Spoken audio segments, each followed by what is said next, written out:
maybe. Welcome to Snapshot. I am Lindsay Tjepkema, and we are here today talking about founder-led sales and marketing. Mr. Faison, why are we talking about this on Snapshot today? Well, as you know, we like to cover things that are a snapshot in time. And today, very recently, this past week, LinkedIn came out with a report called Founder-Led Sales and Marketing Never Ends, which is pretty ominous, but kind of true. And so, yeah, I mean, I think that a lot of people are talking about founder-led sales all the time on LinkedIn and other places. This report has a bunch of information from Post to Pipeline with a bunch of different information that people can check out here and go download it. But we've been doing this for myself, for Caspian, on behalf of customers. I know you've been doing it. You were a founder. You did sales. You did founder-led marketing. It's also, Yeah. and anyways, there's a lot to unpack here. And it's true, it never ends. And so Even when you think it ends, even when you think you hand it off, it does not end. It's not a thing that happens. Yeah. Also, work never ends, so it's not like exclusive to founder-led sales and marketing. But I think that the big takeaway here is LinkedIn cares about this a lot, right? That's why they're putting out this report. That's why they're putting out information. That's why they have thought leader ads. Chock full of data. Very full of data. That's right. Full of 40 pages. And so if LinkedIn cares about it, you should too, because that means they want you to do this. And they give you the keys to the castle a little bit here in the report, which I can show again. Please of some of the types of things that you should be posting. So like earned impact, scar tissue, mistake avoided, social proof, contrarian hook. They're saying that from the data, this is the stuff that's working well. And generally speaking, I mean, I agree with that. You can figure out how you want to do these posts yourself. But the big point here is that if LinkedIn wants you to do it, and you want to be successful on LinkedIn, you should probably pay attention. And we've seen this from LinkedIn before, that generally when they want you to do stuff, they're going to tell you that they want to do it, right? The algorithm is not quite as secretive as we all think. Not at all, actually. Right. So it brings us to the situation of like, okay, well, how do I actually do this? So the first step, I think, for if you're doing this is separate founder-led sales from founder-led marketing. Those are two completely different functions of a company. What do you mean, Ian? Tell us more. So I think that as someone who has done both of these for a long time, that founder-led sales means you're actually getting on calls with people. And there's a bunch of different ways where you can do this. We're not going to talk about that today. We're going to talk about founder-led marketing. Founder-led sales is something where the founder is closing deals and important for that. And it's a different topic, and it's definitely important. And if you're doing founder-led marketing, you're going to have way more successful founder-led sales. And that's the cool part, right? So like if your CEO or founders are out there a ton, or like senior level executive, if you're selling to chief product officers, your chief product officer, right? It doesn't necessarily need to be your CEO. But if that person is out there a ton and they become sort of, famous or infamous or whatever, if they're joining a sales call, it's going to be way better, right? It's going to be, oh, I know this person. It's always more successful. We know this, to have a founder or a CEO or someone very important on a sales call. We know that works really well, but it works especially well when this person is like a known commodity. Mm-hmm. Yeah. And I also think that we're going to get into the how-tos, but the relevance as far as like why this is important right now is everybody's trying to stand out. Everybody's trying to cut through the noise and stand out in the midst of all of the AI slop, and just people are just feel like they're shouting into the void. And what I keep doing myself, and also talking to a lot of my founder clients and founder friends, is telling them to build relationships with people. And LinkedIn, good, bad, or otherwise, is a really, really good way to do that, because you have an opportunity to get in front of a lot of people. Perhaps not as many as we used to, perhaps not as many as we would like to, but it's still a platform nonetheless. And the more you can be, like your exact words that you just said, a known commodity, a known entity, someone that people know, like, and trust before you even do try to reach out, the more successful you're going to be, and you're not going to feel like you're shouting into the void. Yeah. And I think that this is important to establish your authority. I think it's important to establish authenticity. I think it's important to establish like how you view the world. Like if you're in a startup that is trying to do something that's different, like you should be on the rooftops saying your point of view on the world. The world is changing. This is how we, view that stuff. And there's a bunch of different things that I think founders can do. And we're going to give you a list of those here in a second. But I think it's also important because yes, you have to put a lot of work into this, but LinkedIn wants this, and they want really high quality executive level thought leadership on the platform. And if you do it well, you can have a lot of outsized results. And LinkedIn ads are very expensive. And so if you're getting free impressions on these videos or written content, that's really valuable. Like the opportunity there is good. Now, the opportunity cost of getting your executive to be able to say all this stuff and spend their time, effort, and energy there. But I would argue, like, if you're not doing some type of activity to get ideas out of your C-level executives' brains, then like you're doing it wrong anyways. Like it's such a powerful resource. And the same way that a CEO comes on a sales call and helps close the deal is the exact same way that getting your C-level executive are like out there in the world. And so LinkedIn wants it the ad inventory, from an organic perspective is really valuable. And then LinkedIn allows you to boost those posts to more people. So after, you publish it and wait a week or 4 days or whatever you want to wait, and then you can get that in front of more people and use targeting on LinkedIn to be able to do that. And that's like extremely affordable right now. And it's a really great ad unit. I think it's probably the best ad unit that LinkedIn has ever created. And so then you're taking your organic stuff, the stuff that works, boosting that to a lot more people, and then you have a really outsized impact for a platform that historically has been extremely expensive if you're trying to target, whatever chief technology officers or CHROs or whoever you're going after. Absolutely.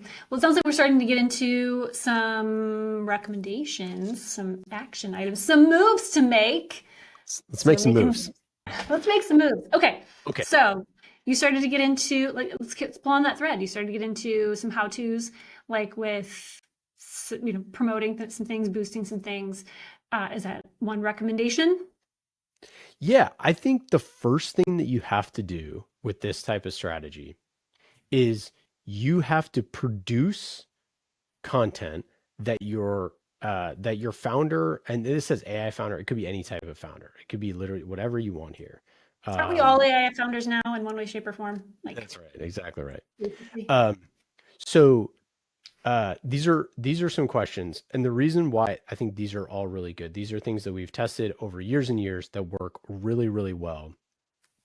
And what you want is you want to produce this in a way that you get authentic, real responses from your CEO and your C-level executives, and you want to ask them stuff that they can easily answer in a way that's interesting. And like, what is not going to work is them reading slides off of a slide deck. Please don't. Please. It really won't. And we've seen it, like even people who are media trained, even whatever, like we're not professional actors. There's so few people that can nail this. And you're going to like get the bright lights on them, and they're going to sit there and they're going to have a teleprompter. Don't do that. Don't do that. Sit there and have a conversation with them for an hour and ask all these questions. And I'll give you some examples on the type of questions that we're talking about. I'll zoom in. So these are just starter questions. And so I named them all, like paradigm shift, tool time, embrace, aha moment, and all these different things. They just allow you to have a Q&A to get at interesting stuff with your founder. So is there a big shift coming? What is it? What's your favorite AI tools that you use for personal use? How are you pushing your employees to embrace AI? What's your first personal mind-blowing AI moment? These are all AI sort of related. Sure. But then you can, go ahead. I was just gonna say, but it's Some of them ask similar questions in different ways, which I think is really handy, because then you're getting at helpful, meaningful, actionable, interesting insights that might all be on the same topic, but from different angles. And you're also getting different takes. Like if you're recording something, if you're sitting with your founder and you're recording them, or if you're a founder and you're recording yourself and you're just trying to pull this information out, asking similar questions about a similar topic, like these are all AI centric, because they might be in an AI mindset, and you can get a lot of valuable insights from a few different perspectives that will help generate a lot of really, really great, meaningful, rich, authentic content. Right. And I think it gets them off their talking points a little bit when they can talk about Yeah. themselves, which is Mhm. really important. You want this to feel really conversational, and that's the stuff that's going to work well. This is a great question, like private convo. Like, tell us a time when your CEO is talking to someone, having a private conversation. Hey, I was talking to a chief product officer the other day, and they tell me all the time, or, they're telling me this story about XYZ, right? Like, getting at stories, getting at lessons, getting at things that are memorable and impactful. Mhm. A good one, like, dog fooding. How does your company use its own product? I like this peanut butter and jelly. This is like a better together narrative. So if you have a big partner, you can do this. Hey, we're better together. Lindsay and Ian, better together, right? That's an easy thing. Like, tell me why, whatever. Your company and this company, your partners, why are you better together? Yeah. Yeah. Talking about integrations, talking about being, speak directly to your fence sitters. Hey, if you're on the fence, just make content that says, get off the fence, right? It's like, hey, if you're on the fence thinking about why you should invest in whatever, Caspian Studios, like, let me tell you why you should just pull the trigger. Um, Budget jujitsu. These are all the things that sort of like your sales team probably is asking these type of questions. I like this one, grandma message. Explain your product as simply and as easily as possible, like you're telling your grandma. Like, there's so few companies that I have Mhm. met that have this video on their website. Yeah. Just like super simple, easy to explain, like you would to a fourth grader, Yeah. not to say that someone's grandma has the intellect of a fourth grader. I just mean that, Well, simple and is easy. yeah. Yeah. No, and this is fun too, because whether you take these questions or you make up your own, I think another important takeaway from this is that it can be lighthearted, it can be fun. You don't have to come up with this like, very formal list of questions, because then you're going to get formal answers. You're going to get very polished, stuffy, dehumanized answers. Whereas I love these because they're a little disarming, and they make it much more conversational and warmer. Yeah, it's like you have an upcoming event. If you ask them why should they go to your customer conference, they're going to give you some boring answer. But if you say, what was your favorite moment last year? And they're like, oh my goodness, like Lindsay, got up on stage and she was, getting everybody fired up. And, someone threw I don't know, bottle of water on stage and she hit it with a baseball bat. It was crazy. Whatever it is, at least it gets to a story. It gets to something interesting. That's a real story. It is. Um, Yeah, it really happened. it just gets at something interesting. And those are the type of things which, like, you might find gold, you might not, you might want to publish, you might not. But it's going to get these different things. And then you notice, like, I put origin story here, like at 20, right? Why did you found the company? Don't ask that question one. Ask that question 20.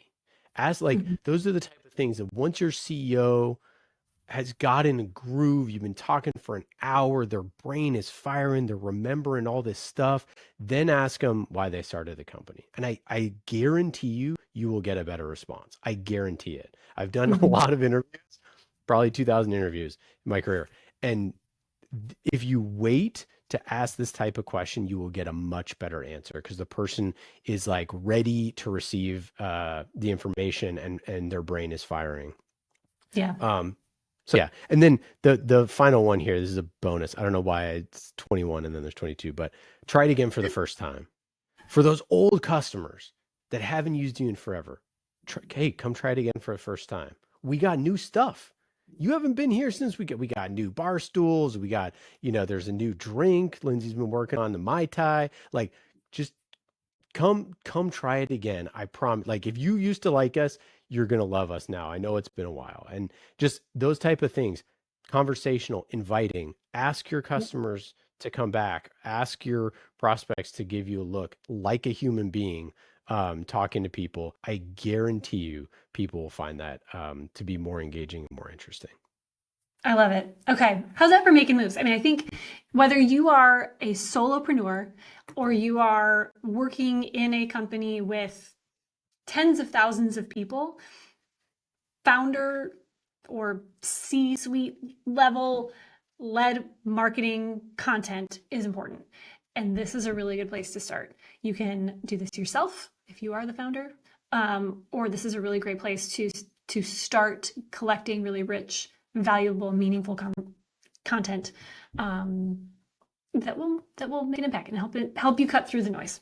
Absolutely. And if your CEO hates the entire process, just blame me. Be like, hey, this guy Ian, who's done 2,000 of these type of interviews, said that these are all great questions. You were going to want to talk about peanut butter and jelly. It's like, I hate them. These are all stupid. I just told me to ask about your grandma. Yeah, plausible deniability. Just be like, hey, someone told me to do this, and they've been doing it before. So yeah, that's it. That's today's snapshot. Go do founder-led marketing and start with these 21 questions. 22 if you're lucky. 22 if you're lucky. I love it. All right. That's it for today's snapshot. Thanks, Ian. And thanks, everybody. Yep. See you next week.